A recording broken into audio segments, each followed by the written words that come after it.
সকালে ঘুম থেকে উঠেই চিন্তা করেছি দুপুরের রান্নাটা যত দ্রুত সম্ভব করে ফেলবো, যেহেতু অনেক বেশি গরম। তো যেই ভাবা সেই কাজ। হ্যালো এভরিওয়ান, আসসালামু আলাইকুম। আশা করছি যে যেখানে আছেন ভালো আছেন। আলহামদুলিল্লাহ, আপনাদের দোয়াতে আমিও অনেক ভালো আছি।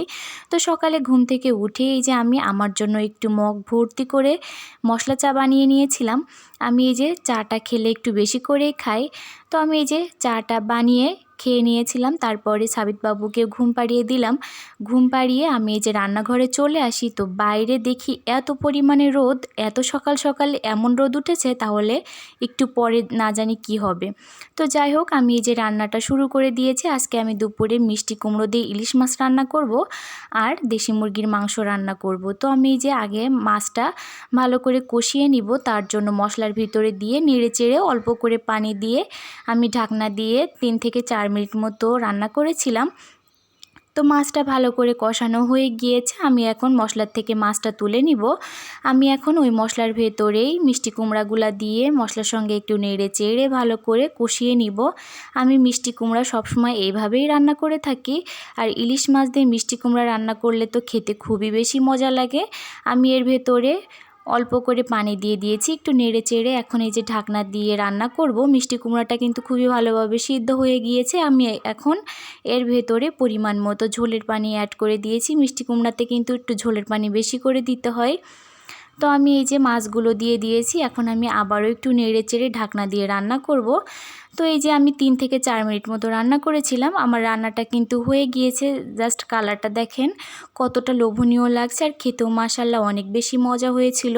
আর এই যে সাবিতবাবু ঘুম থেকে উঠে বেলকনিতে দাঁড়িয়েছিল। তারপরে এই যে আমি এখন মুরগির মাংসটি রান্না করব, তার জন্য চুলায় একটা কড়াই বসিয়ে পরিমাণ মতো সরিষার তেল গরম করে আমি একে একে গোটা মশলাগুলো দিয়ে নেড়ে চেড়ে তারপর আমি এর ভেতরে পরিমাণ মতো পেঁয়াজ কুচি দিয়ে দিয়েছিলাম। পেঁয়াজটা এখন আমি একটু হালকা নেড়ে চেড়ে ব্লেন্ড করা বাকি মশলাটা দিয়ে দিয়েছি। এখন আমি মশলাগুলো একটু ভালো করে কষিয়ে এর ভেতরে গুঁড়া মশলাটা দিয়ে দিয়েছিলাম। এখন আমি এর ভেতরে মাংসটা দিয়ে দিব। মাংসটা এখন মশলার সঙ্গে ভালো করে নেড়ে চেড়ে মিশিয়ে নিব।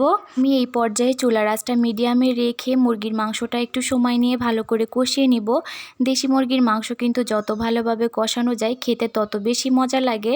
তো আমি এই যে কষানো শেষ করে এর ভেতরে এখন পরিমাণ মতো পানি দিয়ে দিব, যেহেতু মুরগিটা একটু পরিমাণে বড় ছিল, সিদ্ধ হতে কিন্তু একটু সময় বেশি লাগবে, তো সেই জন্য আমি একটু পানিটা বেশি করে দিয়েছি। এখন আমি ঢাকনা দিয়ে 4 থেকে 5 মিনিট মতো রান্না করেছিলাম।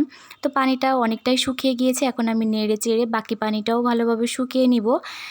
এই যে দেখতেই পাচ্ছেন তেলটা কিন্তু উপরে উঠে এসেছে। আমি এখন এর ভেতরে পরিমাণ মতো ঝোলের পানি অ্যাড করে দিয়েছি। আমি কিন্তু এর ভেতরে বড় সাইজের 2টা আলু কেটে দিয়েছিলাম।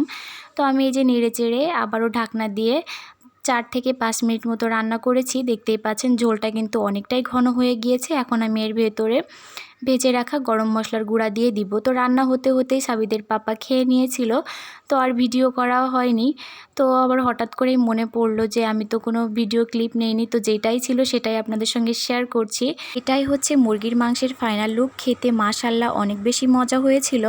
তো আজকের ভিডিওটি আপনাদের কাছে কেমন লেগেছে অবশ্যই কমেন্ট করে জানিয়ে যাবেন। সকলে ভালো থাকবেন, সুস্থ থাকবেন, আমাদের জন্য দোয়া করবেন। আল্লাহ হাফেজ।